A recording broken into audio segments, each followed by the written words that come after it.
السلام عليكم ورحمة الله حبايبي، عاملين ايه؟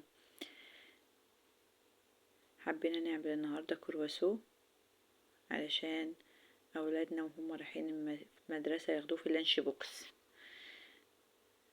ندخل في الموضوع، صلوا معايا على الرسول صلى الله على محمد صلى الله عليه وسلم، وندخل في الموضوع على طول. هنا حبايبي جبنا نص كيلو دقيق، معاه معلقة خميرة صغيرة، معلقتين سكر، نص مج زيت. هنقلبهم مع بعض كويس. هنا المعلقة ما كانتش جايبة نتيجة معايا، جبت المضرب كده عشان اعمل بسرعة. انا مسرعه لكم الفيديو حبيبتي عشان يا حبايبي عشان الوقت. تاني تقلب فيه، بسم الله ما شاء الله. هنحط الدقيق بس ما تحطوهوش كله مرة واحدة، حطي شوية بشوية بحيث تشوفي العجينة هتاخد معاكي ايه. تحط كده وتقلبي، وتحط معاه الملح، لان انا ما حطيتش الملح في الاول، انا حطيت سكر والاول وخميره وزيت والميه، وما حطيتش الميه كلها كمان. هنا بقى يا حبايبي هنقلب بالمعلقه كده عشان ايه، نشوف الدنيا عامله معانا ايه. وتحطوا الدقيق مش كله مره واحده، لازم تحطوا الدقيق على مراحل، علشان كل ما تحطوا الدقيق على مراحل كل ما تتحكموا في العجينه. لان لو حطيتيه كل مره واحده انت مش عارفه هو محتاج ميه ولا الدقيق كتير. فاحنا هنا بحط انا من العاده بتاعتي ان بحط الدقيق على مراحل، ولو عايز ميه بزود، عايز دقيق بزود. هنا حبايبي زي ما انتوا شايفين انا بقلب اهواتي كله، وانتوا شايفين كل خطوه بخطوه معايا. لقيته لسه محتاج فزودت ايه الدقيق اللي معايا، وهبدأ واحده واحده كده ايه. هنا حبايبي في المرحله دي انا كنت حطيت ميه، شويه ميه صغيرين، عشان برضو لقيت ان ايه محتاجه ايه الدقيق. حبايبي نبدأ بقى نشتغل بايدينا. تحطي بقى فيها، بصي اعجني بقى وجيبي وودي زي ما انت شايفاني كده. انا مرضتش اقصر معاكم مرحله العجن عشان حبايبنا اللي لسه بيبتدوا. اديها بقى يا حبيبتي كده تاني تعجني وتاخدي وتودي في العجينه كده. بتبصي شوفي انت بتفكري في ايه، وحطي كل الهموم اللي عندك في العجن. هنا كانت محتاجة شوية ميه صغيرين حطيت لها، ومكعبين زبدة صغيرين يخلوا العجينة معاكي كويس طرية وجميلة. وانت بتعجني كده هيتلموا معاكي، هتشوفي دلوقتي كل عجين هيتلم، هو شكله ملزق، بس بعد شوية كله كده هتحسي ان كله دخل في بعضه والدنيا تمام معاكي. ما تقلقيش كده، وصلي على الرسول. ولو انت متابعاني صلي على الرسول معانا في الكومنتات وقولي لي رايك. وحبايبي المبتدئين انا مشيت معاكي العجن واحده واحده عشان تجمدي قلبك وانت بتعملي.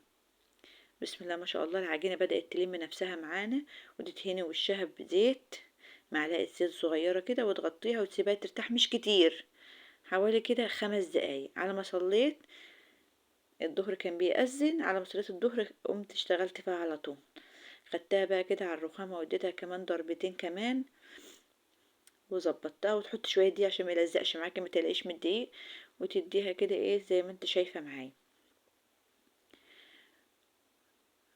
تيجي تعجني فيها كده شوية كمان بالدقيق عشان ما تلزقش معاكي ولا تحسي انك ايه مش عارفة تتحكمي فيها. وحبيبتي تيجي ماسكاها قسمها 2 زي ما انا هعمل كده، وتسيبها ترتاح حوالي برضو 5 دقايق مش كتير، عشان كل ما تسيبي العجينة ترتاح كل وانت بتبططيها بتكوني مرتاحة، وهي كمان بتتبطط معاكي.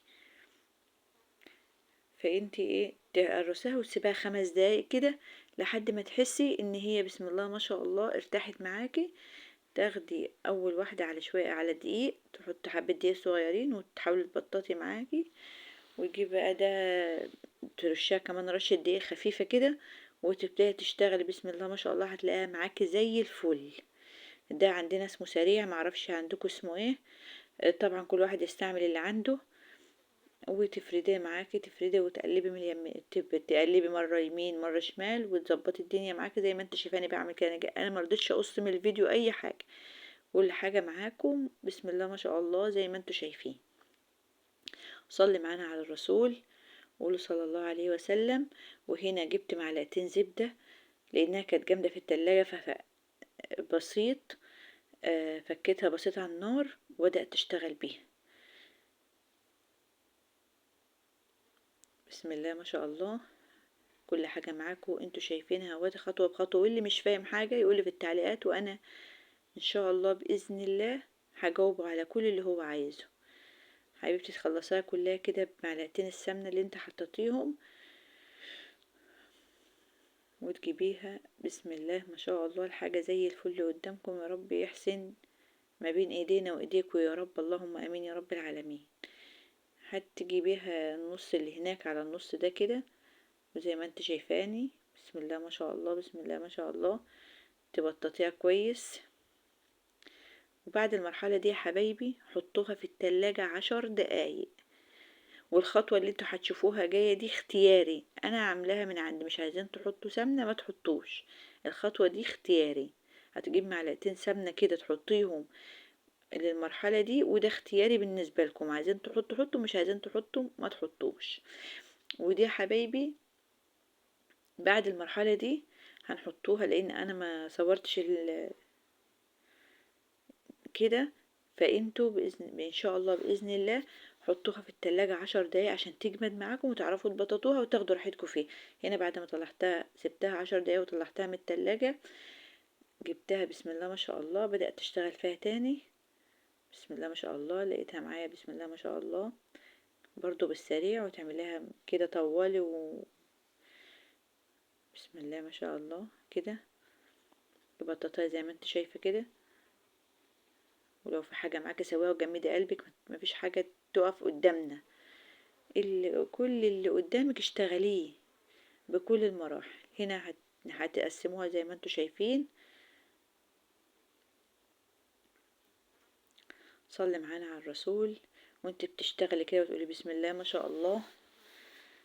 طول ما انت شغالة بسم الله ما شاء الله الحاجة اللي ربنا يحسن ما بين ايديكم بتطلع ان شاء الله زي الفل، ان شاء الله زي الفل وجميلة. ويا ريت تقولي لي رأيكم، وربنا يا رب يحسن ما بين ايديكم. هنا بسم الله عايزة في المرحلة دي عايز تحشيها جبنة ما شوكولاتة ماشي، بس انا عملتها المرة دي نصها بجبنة ونصها كده فاضي. فانت حضرتك انت لو عايزة تحشي جبنة شوكولاتة اي ما انت عايزة احشي. هنا معانا وسويتها في الفرن معاكم، وقت مش على نار عالية، على نار متوسطة بس معلش الإضاءة. وادي كانت النتيجة، والسلام عليكم ورحمة الله. ويا ريت تقولوا